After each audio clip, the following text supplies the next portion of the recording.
नाराज हो गए तो सब देवता और देवतों के हाथ पैर टूट गए। देव बेचारे बड़े परेशान, हाथ जोड़कर खड़े हो गए, भैया हमें ऐसा अमृत नहीं पीना, ये पर्वत कैसे उठेगा, कैसे काज होगा। तब भगवान ने उनको बुद्धि प्रदान की, भगवान का ध्यान किया तो भगवान नारायण प्रकट हो गए। बोले भाई घबराओ मत, इस पर्वत को अब मैं ही लेके चलता हूँ। गिरी चूरा ये गरुणे हंसते निकली दया। और भगवान ने यहाँ लीला के दर्शन कराते हुए मंदराचल पर्वत वहां को गरुड़ पर रखकर समुद्र तट पर पहुंचा दिया। तो जब दर्शन किए तो गजेंद्र जब मुक्त हुए तो गजेंद्र ने उसी सरोवर से सुंदर अपने सूंड के माध्यम से एक कमल को लेकर के वो भगवान के श्री चरणों में अर्पण कर दिया। इस भगवान नारायण और सभी लोगों के मत अनुसार एक ही उपाय निकाला गया कि भैया आपको तो समुद्र मंथन ही करना पड़ेगा। और आजकल की कूटनीति भी यही कहती है, जब कोई बड़ा काम हो अगर अकेले से ना सहे तो दूसरों का सहारा तो लेना ही पड़ता है। तो देवताओं ने कहा कि भैया समुद्र मंथन अकेले तो होने वाला है नहीं, उसके लिए तो हमें राक्षसों की भी आवश्यकता पड़ेगी। तो भैया बोले काम निकालना है तो हमारे यहाँ भी कहते हैं ना कि जब किसी से काज निकालना है तो फिर कैसे व्यवहार करना चाहिए सब जानते हैं। भगवान के कहने पर देवता लोग मान गए। दैत्यों के पास जाकर के उनसे निवेदन किया कि भैया ऐसी ऐसी बात है, तो पसंद आ गई, चलो भाई जल्दी चलते हैं। समुद्र मंथन हेतु सबसे पहले मंदराचल पर्वत लिया, पर्वत उठाकर चल दिए, पर गणेश जी का पूजन तक नहीं किया तो गणेश जी नाराज हो गए। हम लोग के सनातन धर्म में सबसे पहले क्या होता है, कोई भी शुभ कार्य करते हैं तो गणेश भगवान को मनाया जाता है।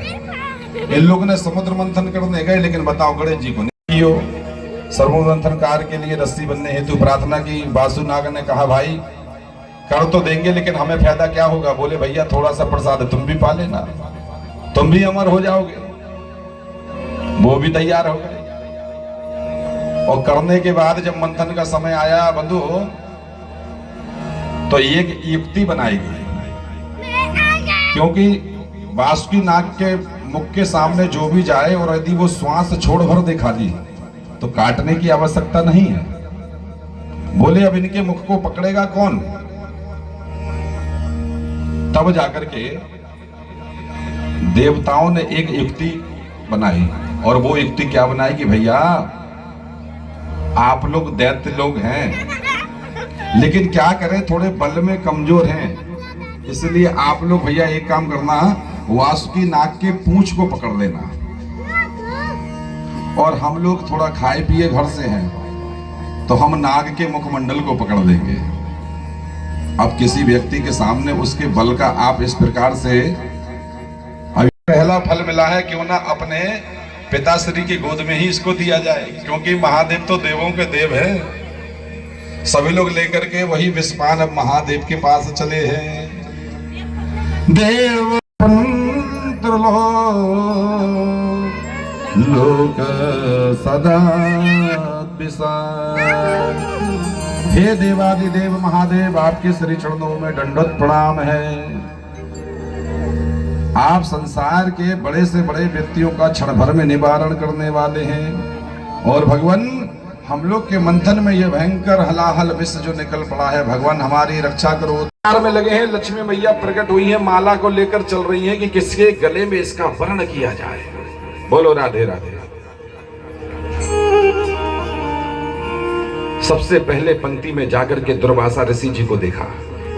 मैया ने सोचा अरे ये तो बड़ा क्रोधी बाबा है, बहुत जल्दी क्रोध कर देता है, कहीं ऐसा नहीं कि मुझसे कोई अपराध गलती बन जाए, कहीं मुझे श्राप दे दे तो। छोड़ दिया, आगे निकले तो सब लोग की दृष्टि लक्ष्मी मैया के ऊपर थी, लेकिन उसी पंक्ति में हमारे हरिनारायण भगवान विष्णु जी भी खड़े हुए थे, जो कि लक्ष्मी जी की तरफ बिल्कुल देख ही नहीं रहे थे। बंधुओं, लक्ष्मी का एक स्वभाव होता है, जितने हम लक्ष्मी के पीछे भागते हैं लक्ष्मी उतनी दूर भागती है, और जब लक्ष्मी को हम छोड़ देते हैं तो लक्ष्मी फिर हमारे पीछे भागती है। और लक्ष्मी मैया जान गई कि अरे ये तो हमारी तरफ निहार ही नहीं रहा है, तो जाकर के लक्ष्मी मैया ने वह माला लेकर के वो विष्णु भगवान का वरण कर दिया। बोलिए लक्ष्मी नारायण भगवान की जय हो। इस प्रकार से लक्ष्मी नारायण भगवान का जो है वरण हो गया।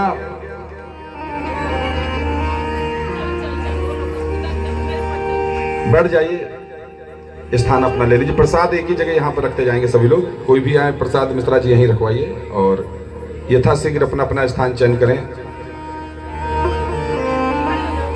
हाँ, महाराज जी को आने दीजिए भैया, महाराज जी को आने दीजिए। हरि शरणम। बोलिए वृंदावन बिहारी लाल की। राजपूत जी अपनी पत्नी से पूछे कि हम ये विष पी लें तो पत्नी क्या कहेगी? बाबा मैया से पूछ रहे हैं कि ये बच्चे लोग विष लेकर के आए हैं, देवी कहो तो पी लें। संसार की कौन नारी ऐसी होगी जो कहती महादेव पी लो। लेकिन वहां पर क्या कहा? प्रभु आप जाने। मैया जानती है कि मेरे मना करने पर भी महादेव मानने वाले नहीं हैं और मेरे कहने से पीने वाले भी नहीं हैं। ये सर्वदा वह कार्य करते हैं जो इनके भक्तों के लिए सर्व कार्य सिद्धि वाले होते हैं। इसलिए महादेव जो आपको उचित लगे वह कीजिए। बाबा समझ गए, जिसमें सबका कल्याण हो वह कार्य को करना है। भोलेनाथ ने कहा कि इसका मतलब क्या है देवी, विष हम पी जाएं? भवानी ने कहा हे महाराज ये तो मैं नहीं कह सकती, कौन पतिव्रता स्त्री अपने पति से कहेगी कि आप विष पी लीजिए। इसलिए हे महादेव आप तो समझ ही गए हैं कि आपको लीला क्या करनी है। जिसमें सब जगत का कल्याण हो वह कार्य आप पूर्ण कीजिए। इतने में भोले बाबा जान गए और सभी देवताओं से कहा कि हे जाता है, तो उसका ही प्रमाण कई जगह ऐसा मिलता है बंधु। आगे चलकर पुनः मंथन हुआ तो कामधेनु गाय निकली जिसको ऋषियों ने रख लिया। फिर मंथन हुआ तो उच्च सर्वा नाम का घोड़ा निकला जिसको इंद्र ने रख लिया। और इतना ही नहीं, ऐरावत हाथी निकला, इंद्र ने रख लिया। कौस्तुभ मणि रख ली, भगवान ने धारण कर ली। कल्प वृक्ष निकला, स्वर्ग में रखा गया। रंभा अप्सरा इत्यादि स्वर्ग आदि में व्यवस्थित हो गई।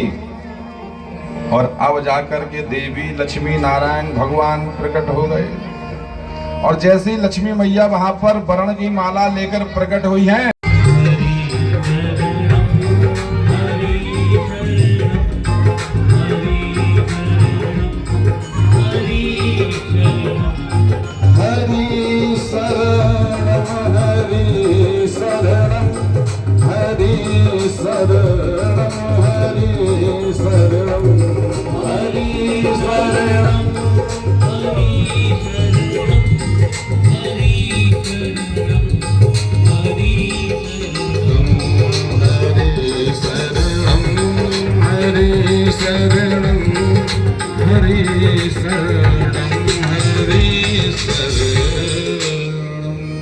बोलिए भक्तवत्सल भगवान की। हम